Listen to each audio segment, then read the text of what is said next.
Ernie Hudson starred in the original Ghostbusters movie 38 years ago.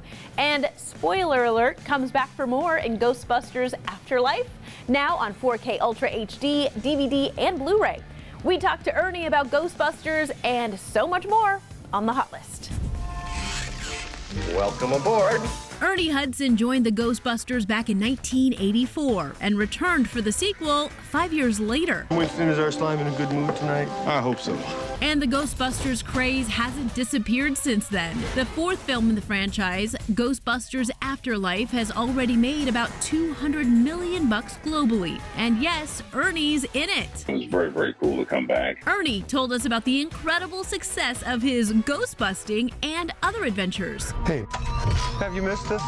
First, how Afterlife gave his character a much-needed promotion. In the first movie, Winston came in later on. There was some changes made, and it was very hard in a lot of ways for me to sort of reconcile that. If there's a steady paycheck in it, I'll believe anything you say. That's why I'm so happy that Jason Reitman did this new film, because it allowed a chance for the franchise to move into the future. We can move forward with it as opposed to something from 40 years ago. And I love the fact that Winston's story finally evolves. We discover who Winston is. And if you're wondering why we're not showing you Winston in Afterlife, that's because Ernie doesn't want to give too much away. And for the people watching the movie, stay through the end of the credits, because that'll tell a lot of Winston's story. It's very, very cool. Next, there's a lot more to Ernie than just busting ghosts. It's a family.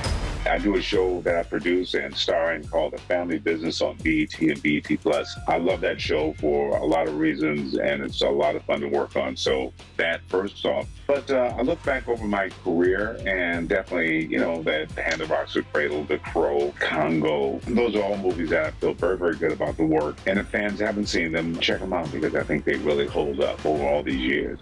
All aboard! But Ernie almost didn't get any of those roles because he almost became a teacher. At a certain point, I knew that if I continued with education, I'd be teaching. And I never really wanted that. And I think a part of that education was me being a little bit, sort of the safety net. And I realized that when you're doing what you love, what you're called to do, there's no such thing as a safety net. I am an actor. This is what I want to do. I love this town! That's Ernie Hudson on the Hot List.